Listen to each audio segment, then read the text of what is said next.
gente. Eles viram vislumbrar a química pela primeira vez nesse ano. Luan e Giordana, sejam muito bem-vindos à nossa sala de aula virtual, que é toda de vocês agora. Obrigada, professora. Tá bem. Giordana. Oi. Só desliga o outro áudio do coisinho, eu acho. Tinha um que tava falando, não sei se era o teu. Alguém tá dando interferência? Acho que não, né? Não, agora parou. Tá, é que tá desligado. A gente não se confunde. Professora, só uma pergunta. Eu não sei como estava a participação Maíra, da professora da disciplina. Um de cada vez, porque senão buga o cérebro da prof aqui, né? Como é que estava a participação do quê, Giordana? Da professora da disciplina, da intervenção. Porque eu mandei e-mail para ela ontem, do horário da aula, só que eu não sei se ela chegou a ver. Eu não tenho contato dela. Tá. Assim, ó, ela participou no dia da aula da Gabi. Hoje de manhã ela não participou. Mas a Stephanie quer mandar a gravação para ela. Então aí vocês podem mandar a gravação para ela depois. Tá? Acho que bem tranquilo. Tá ótimo. Então, pessoal. Luan, a gente quer perguntar? Eu já tinha pedido desculpa para eles, porque aqui em casa está em obra, então talvez tenha algum barulho externo, e daí seja isso, tá? Não, tranquilo. E você? Tá bem. Então, pessoal, hoje eu e o professor Luan, a gente vai apresentar para vocês um pouco de química, como a professora Maíra falou. A gente vai falar sobre átomos, elementos, ligações e reações químicas. Primeiro a gente começa, né? Do que vocês acham que é feita a matéria? Vocês sabem do que é constituída essa matéria? A matéria seria tudo que a gente tem por aí, a mesa, o celular, do que é constituída essas coisas? Vocês podem me responder várias coisas, né? Partículas, átomo. Então, hoje a gente sabe desse conceito, mas demorou muito tempo para a gente começar a pensar, a modular esse conceito. Então, no século V a.C., Leucipo e Demócrito iniciaram essa pesquisa, eram filósofos gregos que iniciaram esse processo de compreensão desses átomos. Eles tinham uma escola que já se chamava átomo, porque eles estavam estudando esse processo. Então, eles falavam que a matéria era formada por corpúsculos indivisíveis, que assim eles chamaram de átomo. O átomo, o nome mesmo já diz, o A seria a negação, então, átomo seria não divisível. E para eles, essa matéria não era divisível. Mas aí, antes disso, a gente pesquisava muito, filósofos pesquisavam muito sobre do que era feita essa matéria. Alguns diziam que era feita de sólido, líquido e gasoso. Tales de Mileto dizia que todos os seres, toda a matéria, tudo era constituído principalmente de água. Daí chegou Empédocles e a teoria dele era que tudo era formado por 4 elementos: terra, fogo, ar, água e terra. Ele até colocou os elementozinhos que a gente até hoje utiliza alguns para representar esses 4 elementos. Então, como que chegou das ideias filosóficas até os modelos anatômicos? Até os modelos atômicos. Então, no século XVIII, os alquimistas buscavam transformar matérias comuns como ferro e chumbo em materiais nobres e mais raros. E, a partir disso, descobertas casuais começaram a surgir nessa busca de transformar esses materiais mais comuns em raros. Então, um dos primeiros descobridores foi Henning Brand, que ele procurava a pedra filosofal. E ele foi aquecendo urina e encontrou um material sólido e brilhoso. Aqui é um desenho de como foi essa cena da descoberta dele, desse material brilhoso, e a partir disso, ele demorou muito tempo para publicar, mas a partir disso ele chamou esse material brilhoso de fósforo, um dos primeiros elementos que a gente teve descoberto da tabela periódica. Então, essa alquimia e a pedra filosofal lembra vocês de algo? De filmes, literatura? Não lembra vocês de nada sobre isso? que é um assunto que a gente vê Eu muito... sei. Isso, Fala, André, abre o microfone e fala, menino.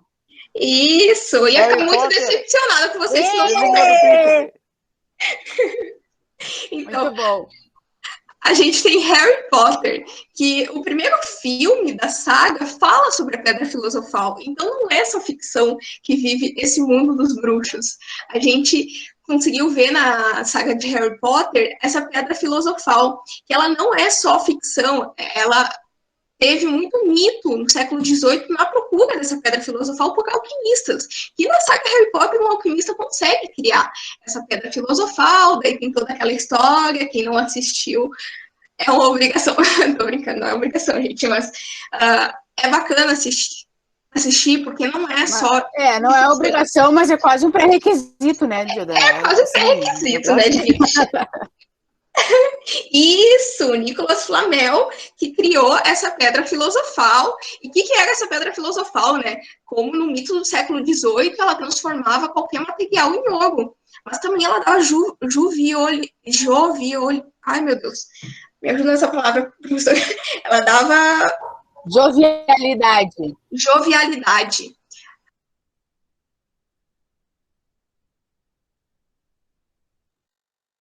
Filosofal para conseguir renascer.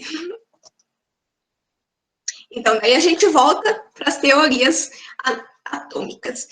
Como que iniciou os estudos da teoria, né? A gente tinha lá no século V a.C., a gente começou esse estudo, mas deixou parado por muito tempo. Ele deu início ali com os alquimistas. Mas daí Dalton começou o primeiro experimento sobre a primeira experimentação para a gente começar a entender o átomo. Então, ele fez esses experimentos e concluiu que as substâncias são formadas por partículas elementares chamadas de átomo. Então, para Dalton, o átomo pode ser imaginado como uma minúscula esfera maciça, impenetrável, indestrutível e indivisível. Então, para vocês entenderem o que seria um átomo para Dalton, vocês pensem numa bola de bilhar. Para Dalton, era como se fosse uma bola de bilhar o átomo. Dalton também, só para ilustrar sobre o John Dalton, ele descobriu também o daltonismo, ele publicou um livro sobre o daltonismo, porque ele tinha daltonismo, só que foi chamado de daltonismo exatamente por causa dele, porque ele que deu início a esse estudo, porque ele não conseguia enxergar as cores verde e vermelho, e a partir disso foi iniciado esse estudo. Então, se vocês não conseguirem enxergar 15 e 25 aqui, talvez vocês também tenham daltonismo. Esse foi o estudo dele. Então, a partir de Dalton, começou Thomson a estudar também esse conceito. Ele era um físico britânico, e no modelo de Thomson, os átomos podem ser divididos em partículas de cargas negativas, que mais tarde é reconhecida como elétrons. Então, as partículas negativas, ele dizia que existiam ao redor, e elas eram incrustadas numa massa positiva. Então, para Thomson, esse átomo era uma esfera neutra, maciça e não homogênea. Então, para vocês pensarem como que era esse modelo para Thomson, o átomo para ele era como um pudim de passas. Então, a massa aqui, branquinha, ela seria a carga positiva, que ainda não se falava muito sobre a carga positiva, mas para ele tinha uma carga positiva, e as passas seguiam como se fossem os elétrons. Aqui seria o modelo dele. Já o modelo de Rutherford, ele era um físico e químico, apresentou em 1911 que os elétrons giravam em torno de um núcleo. Ele já trouxe a parte do núcleo. Então, porque ele fez um experimento, que eu já vou mostrar para vocês, que ele descobriu que ali existia um núcleo, e nele seria como se fosse um sistema solar. O átomo seria como se fosse um sistema solar, onde tem ele um núcleo, onde ao redor giram seus elétrons. Aqui foi o experimento que ele realizou. Ele pegou uma folha de ouro, inseriu radiação nessa folha de ouro, e ele viu que as partículas, muitas atravessaram. Porém, teve uma, duas partículas que rebateram. Então, aí ele pensou, o que aconteceu, né? Então, aqui a gente demonstra mais ou menos como que funciona esse experimento dele. Aqui seria a partícula de ouro, tá, gente? Os átomos, isso aqui é um átomo, 2 átomos, 3 átomos, tudo isso aqui é átomo numa partícula de ouro. Então, o que aconteceu que essa radiação alfa, algumas rebateram, ó, podem ver que a maioria passou reto. Algumas, quando bateram levemente no núcleo, elas mal deram foram um pouco para o lado. Mas a maioria foi reto. Teve algumas que foi bem no núcleo. E aconteceu o quê? Rebateu. Entrou no núcleo e rebateu. Então, isso foi o experimento que ele realizou. Essa conversão de bater de volta foi o que levou ele a entender que havia alguma massa ali que fazia rebater essa radiação alfa de volta.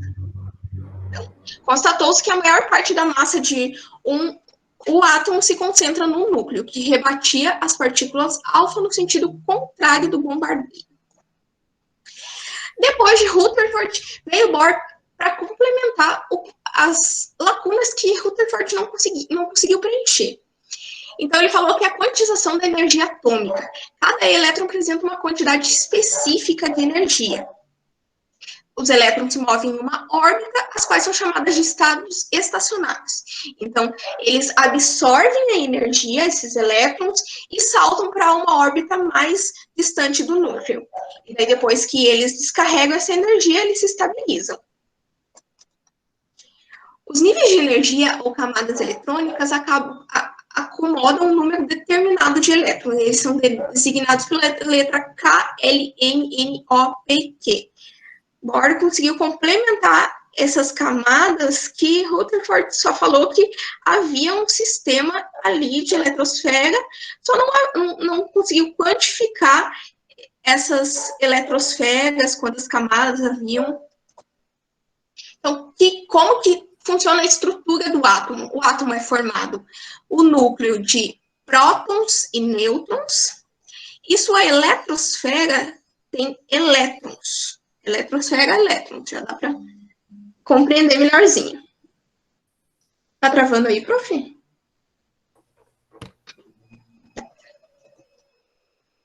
Então, a matéria, para a gente se basear, a matéria, vamos colocar uma gota de água. Então, a matéria ali, a gota de água, é formada por moléculas, se a gente for na gota, H2O, que esse H2O é formado por átomos, esses átomos têm seus elétrons aqui na eletrosfera, seu núcleo tem nêutrons e prótons, e essa parte que vocês não precisam saber. A composição básica de um átomo, como foi falado, seu núcleo compõe nêutrons e prótons, seus níveis de energia e seus subníveis de energia. Então, aqui a gente já consegue reconhecer um pouco da tabela periódica e o que é esses numerozinhos que ficam nos seus elementos. Então, aqui, o número maior que sempre aparecer do lado do numerozinho na tabela, ele vai ser a massa do nosso elemento. Então, o que é composto essa massa? Essa massa é composta por prótons e nêutrons. Esse numerozinho já de cima, ele vai ser só os prótons. Vamos assistir um videozinho, rapidinho. Olá, pequenos cientistas! Eu sou o professor Bill Tyson e juntos vamos conhecer diversas formas de ciência. Falamos sobre o átomo e o quão pequeno ele é. O átomo é a menor parte de um elemento químico e é sobre isso que aprenderemos hoje. Um elemento químico é formado por um tipo específico de átomo, e o que diferencia este átomo é o que chamamos de número atômico, que é o número de prótons existentes no núcleo do átomo. E para cada próton no núcleo, temos um elétron girando ao redor. Uau! Que complicação! Calma, vou te mostrar um exemplo. Este elemento químico é um gás chamado hidrogênio. Ele é o elemento mais simples de todos, pois tem apenas um próton no seu núcleo e um elétron girando ao redor. Então, se o hidrogênio tem apenas um próton no seu núcleo, seu número atômico é 1. Este outro elemento químico também é um gás e se chama oxigênio. O átomo do oxigênio é um pouco diferente do hidrogênio, pois ele é composto de 8 prótons no seu núcleo e, consequentemente, tem 8 elétrons girando ao redor. Então, se o oxigênio tem 8 prótons no seu núcleo, seu número atômico é 8. Mas existem vários tipos de elementos químicos.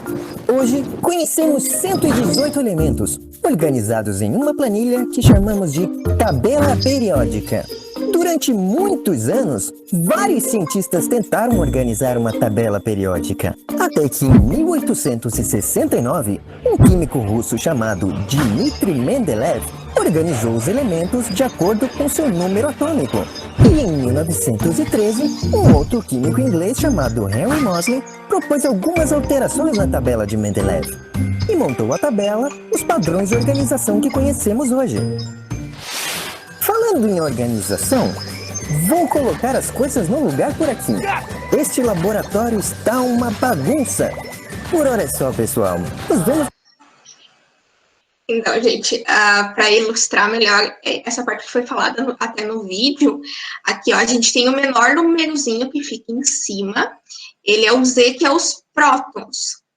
E aqui a gente tem a nossa massa atômica. Sempre o maior número que tiver do elemento é a massa, onde é a quantização dos prótons e dos nêutrons, a soma deles. Então, se o número total é 12 e a junção de prótons e nêutrons, prótons é 6, qual é o valor dos nêutrons?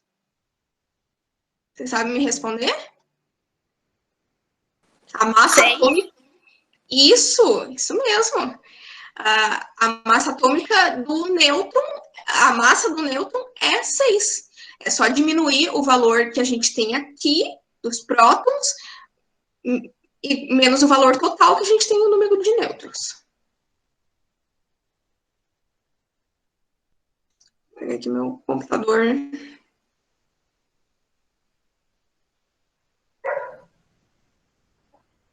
Aquela travadinha básica. É, gente, é normal. Problemas técnicos, né? Agora voltou. Só mais um videozinho. Olá, pequenos cientistas! Eu sou o professor Bill Tyson e juntos vamos conhecer diversas formas de ciência. Já conversamos sobre elementos químicos. Chegou a hora de começarmos a juntar seus átomos e construir estruturas maiores. Quando juntamos 2 ou mais átomos, eles formam uma estrutura chamada molécula. As moléculas são a menor parte de uma substância. E as substâncias são divididas em 2 tipos, simples e compostas. Na natureza, a maioria dos elementos são encontrados unidos, nem que sejam em pares. Átomos são muito carentes, sabe como é? Por exemplo, o oxigênio que respiramos, na natureza, é encontrado em pares, ou seja, 2 átomos de oxigênio juntinhos. Dizemos então que esta é uma substância simples, pois ela é formada por apenas um tipo de elemento químico. E temos também substâncias compostas, como a água, que é formada por um átomo de oxigênio unido a 2 outros átomos de hidrogênio. Sendo assim, substâncias compostas são formadas por diferentes elementos químicos. Para formar uma substância, os átomos se juntam por um processo chamado ligação covalente.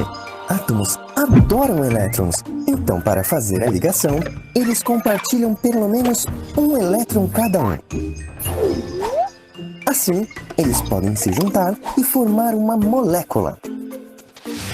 Que interessante! Os átomos precisam se unir.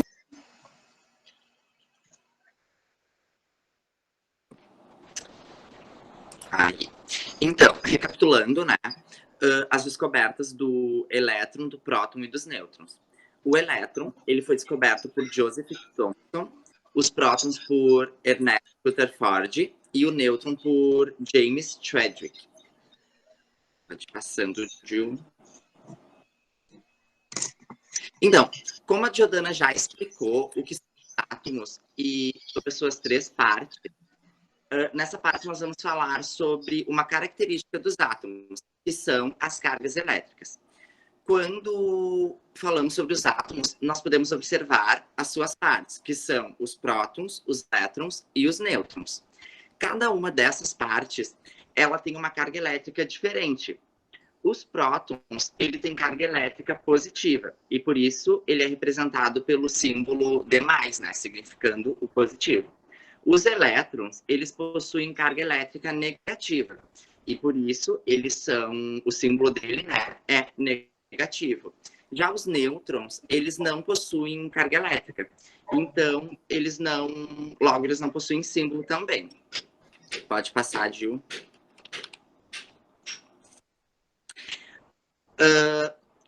Baseado nisso, existe um ponto bem importante, que se chama o princípio da atração e da repulsão, que consiste, as cargas de sinais diferentes, elas se atraem, agora pode passar, Gil, e as cargas de sinais iguais, elas se repetem. Pode passar, Gil. Posso contribuir, professor? Dos átomos, os elétrons de carga... Professor? Pode. Posso contribuir? Pode. Diodana, só volta um pouquinho ali, Diodana. Volta mais um. Gente, esse símbolozinho assim do mais e do menos, né? Tem um ditado que diz assim: os opostos se atraem. Ele vem dessa ideia, né? Do mais e o menos, se um puxar o outro. E aí, quando a gente é muito igual um do outro, pode passar, Diodana, o que acontece? Ai, que chato, né? Parece eu, aí a gente não quer ficar perto da pessoa, né? Se repele, fica longe um do outro. Só para dar um exemplo, tá, professor? Pode continuar. É muito isso. Não, sim, ótimo. Ótimo exemplo. Então, em torno do núcleo dos átomos, os elétrons de carga negativa, que são essas 2 bolinhas no círculo de fora, eles se movimentam em uma velocidade muito grande. Esse movimento constante, ele é muito rápido, né? Ele faz com que essas partículas, que são extremamente pequenas, elas não sejam atraídas pelos prótons, né? Que são representados aqui na imagem pelas 2 bolinhas vermelhas, que são as cargas positivas. Mesmo os prótons estando no núcleo do átomo, parados, né, e possuindo massa muito maior que os elétrons, né, e nos átomos que têm vários prótons em seu núcleo, nós temos também um nêutron para cada próton, fazendo com que os prótons fiquem próximos ali, né, sem se repelir. Isso, agora deixa nesse slide, Gil. Então, a gente pode dizer que a órbita dos elétrons, ela é muito distante dos prótons, muito mesmo, o que acaba enfraquecendo essa força de atração que esses prótons fariam, né, sobre os elétrons, e também evita que eles sejam atraídos para o núcleo.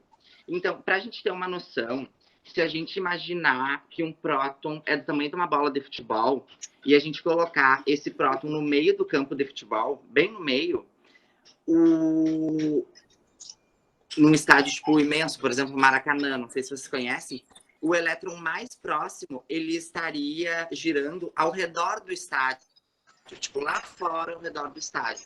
Então, para a gente ter uma noção da dimensão disso, né, que é muito distante mesmo. Pode passar, Ju. Então, como a gente pode observar em cada círculo, né, olhando de cima para baixo, o corpo eletricamente nêutron, para cada próton existe um elétron. O corpo eletricamente eletrizado positivamente, ele vai existir mais prótons do que elétrons.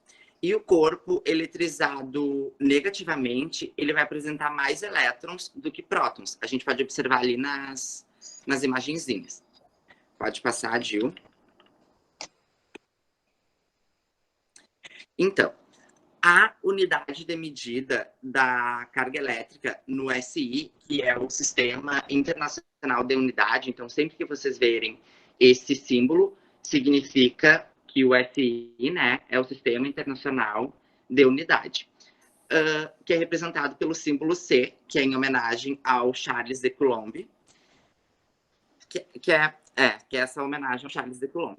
Então, os principais submúltiplos do Coulomb são milicoulomb, que é representado pelo símbolo MC, ali na primeira imagem em azul, onde 1 milicoulomb é igual a 10 elevado na menos 3 coulomb. Então, esse é o... Ai, fugiu a palavra. Esse é o... Tipo, 1 milicoulomb, ele sempre vai ser igual a 10 elevado na menos 3 coulomb. O microcoulomb, que é representado por esse símbolo, que é esse Uzinho, que representa o micro, né? E o coulomb, que representa o coulomb, onde 1 microcoulomb, ele é igual a 10 elevado na menos 6 coulomb. E o nanocoulomb, que é representado pelo símbolo NC, que é o mais de baixo, onde 1 é igual a 10 elevado na menos 9 coulomb. Então, ali embaixo, nós podemos ter alguns exemplos, né? Então, a gente tem um exemplo A, que é 2 nanocoulomb, então ele é igual a 2 vezes o resultado do nanocoulomb, que é 10 elevado na menos 9 coulomb. Logo após, ali na opção B, nós temos menos 5 microcoulomb, então ele é igual a menos 5 vezes 10 elevado na menos 6 coulomb. E na opção C, nós temos 3,4 milicoulomb, que é igual a 3,4 vezes 10 elevado na menos 3 coulomb. Então, é sempre pega, por exemplo, ali tu tem 3,4, 5, tu sempre multiplica por aquele número. Vai ser sempre aquele número, entendeu? Sempre o 10 elevado na 6 ou qualquer um outro. Daí tu vê do que tu tá estudando, né? O que pede ali no esquema. Professor, deixa eu ajudar eles a entender isso aí. Gente, isso é uma coisa muito, muito, muito pequenininha, tá, que vocês não vão ter que calcular para mim, tá? Não vai precisar, a prof não vai cobrar esse cálculo, mas é bem, bem, bem, bem pequenininho. É só isso que vocês precisam entender. Não, por favor, se eu cobrar isso aí deles, eles me matam, né? Ainda mais ensino remoto, tá? Então, é só para vocês entenderem que a partícula é uma coisa bem, bem, bem, bem pequenininha. Só isso que vocês precisam entender. Pode seguir, prof. Tá. Então, aqui, a carga elétrica de um corpo, a quantidade de carga elétrica, né, que é representado pelo Q, nós temos uma fórmula, né? Que é a carga elétrica igual a mais ou menos o número de elétrons perdidos vezes a carga elétrica elementar. Então, onde o N, né, representa o número de elétrons que ele pode ser perdidos ou ganhos, e a carga elétrica elementar, que é representado pelo E. Pode passar, Gil. Então, aqui, nós temos também um valor para a carga elétrica elementar, que é igual a 1,6 vezes 10 elevado na menos 19 coulomb. E a carga elétrica elementar, ela é a menor quantidade de carga elétrica isolada existente na natureza. Então, em valor absoluto, é a carga do próton e do elétron, né, que são iguais à carga elementar. Ou seja, a carga do próton, ela vai ser positiva e a carga do elétron, ela vai ser negativa. A carga elétrica de um corpo, ela é quantitizada, né? Isto é, ela sempre é múltiplo inteiro da carga elétrica elementar. Então, como a professora falou que ela não vai cobrar, eu achei que já era algo que nos passaram, né, que tinha que ter na aula, eu decidi mostrar para vocês. Mas então, nessa parte vocês prestem um pouquinho menos atenção. Mas também, né, quem quiser estudar sobre isso vai ajudar no futuro. Pode passar, Gil. Então, aqui a gente tem uma continha, né, que vou ler o probleminha para vocês. Uma régua de alumínio, inicialmente neutra, ela perde 50 milhões de elétrons. Determine a carga elétrica por ela adquirida. Então, nós temos um dado, né, que é a carga elétrica elementar, que é positiva, né, mais 1,6 vezes 10 na menos 19 coulomb. Pode passar, Gil. E aqui, então, nós temos o probleminha, né? Nós temos o número de elétrons, que nesse caso foi perdido. Ali, anteriormente, eu falei que podia ser perdido ou ganho, que são 50 milhões de elétrons. Então, a gente faz um MMC dele. A gente compactua isso para não ficar aquele monte de número. Então, ficou 5 vezes 10 elevado na 7. E nós temos também a carga elétrica elementar, né? Que já foi nos dado anteriormente, que é 1,6 vezes 10 elevado na menos 19 coulomb. Então, é basicamente pegar esses dados que a gente tem, que é o número de elétrons perdidos ou ganho, vezes a carga elétrica elementar, e colocar na fórmula e resolver. Então, ali embaixo a gente tem a resposta. E como a professora disse que não vai cobrar, eu não vou me aprofundar muito, né, nessa explicação, mas é basicamente tu aplicar nessa fórmula, é bem básico, e vocês vão aprender para frente. Pode passar, Gil. Atividades, pessoal. Então, não sei se o Lua quer falar. A gente vai utilizar... Gente, uma atividade bem tranquila para vocês, 3 questõezinhas. A gente vai utilizar um Mentimeter, né? E... Professor, mas não tem que fazer esse cálculo aí na atividade, né? Não tem que o quê? Não tem que fazer esse cálculo aí, né? Ah, bom, então tá. Então eu vou fazer. Senão Gente, eu não ia atividade... participar. Eu vou mandar para vocês no grupo, que aqui vai ser difícil vocês pegarem o link, mas eu mando para vocês no grupo. São 3 perguntinhas bem básicas do que a gente falou aqui na aula. Então, vai ser bem tranquilo de vocês resolverem. Eu só quero mostrar para vocês um pouco para exemplificar do que o Luan falou, um simulador, que acho que vocês já viram que eu gosto um pouco de simulador, que se meu computador quiser... Acho que ela... aqui, ó, exemplifica bem as cargas elétricas que o Luan estava falando. Quando a gente insere o balão no moletom aqui, no blusão, não sei como chama, a gente retira a carga elétrica negativa. A negativa é os elétrons. Mas tu vê que os opostos se atraem, ó. Eu largo o balão aqui e ele volta pro blusão, porque aqui tá positivado com os prótons e aqui tá negativado com os elétrons que a gente tirou do blusão. Então, eles estão se atraindo. E aqui na parede, ao contrário, ó, a gente chega com os elétrons e eles se afastam, porque tem elétrons aqui. Então, os elétrons daqui estão se afastando, porque eles não querem chegar perto dos outros elétrons iguais a eles. Então, se o Lua quiser falar mais alguma coisa...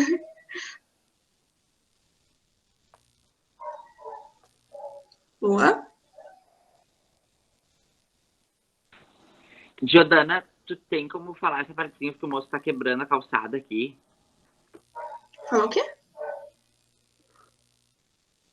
Eu acho que ele não tá nem essa última escutando direito. partezinha aí, pra mim, então eu não consegui escutar.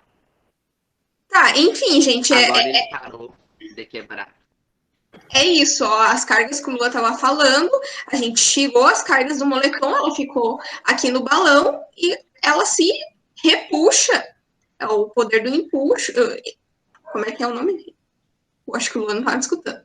Mas o poder do empuxo aqui, enfim. Ela se repuxa aqui de volta com o moletom, mas aqui ela não... Ela até se encosta na parede, mas os elétrons que estão aqui, eles se afastam, porque eles não querem chegar perto dos elétrons, porque os opostos se atraem, mas, gente, os dois iguais aqui, eles se... O que foi? É aquelas duas imagens que eu expliquei, gente. Os dois iguais se repelem e os opostos se atraem, como a professora falou. É basicamente isso que a gente quis mostrar para vocês.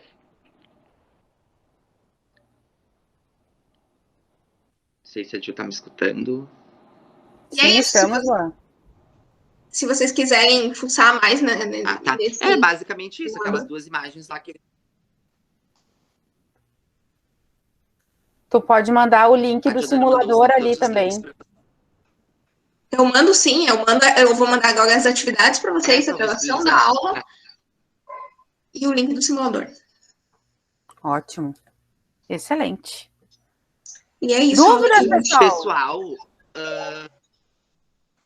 Pessoal, vocês têm alguma dúvida referente a tudo que a gente passou? E também a gente aguarda um feedback de vocês. A gente quer muito que vocês façam essas atividades. Elas são muito simples.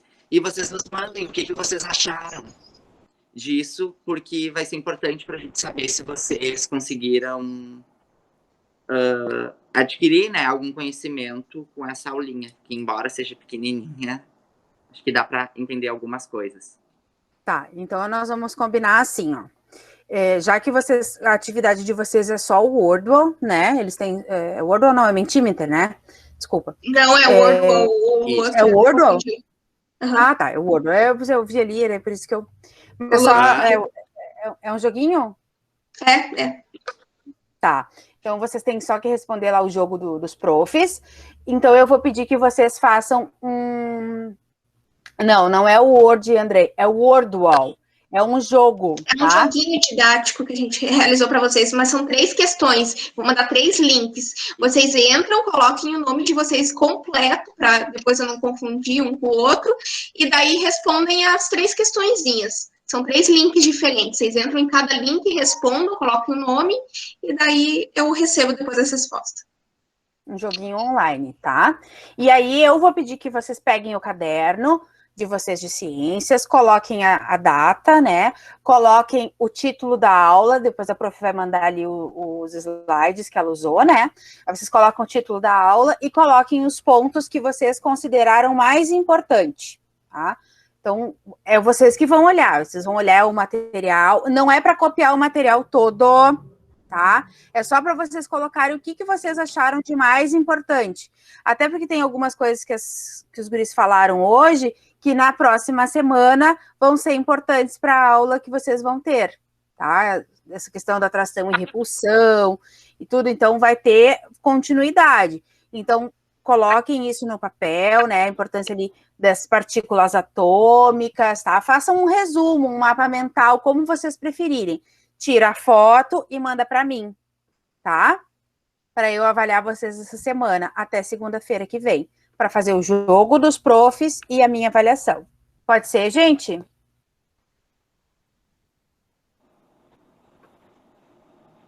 Ovo!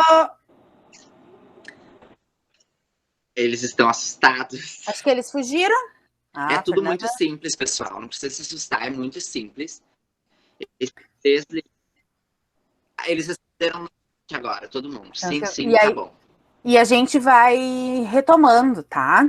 A gente vai retomando, então não se preocupem, porque é um início, né? A gente vai retomando agora aos poucos essas ideias, depois a gente vai fazer exercícios.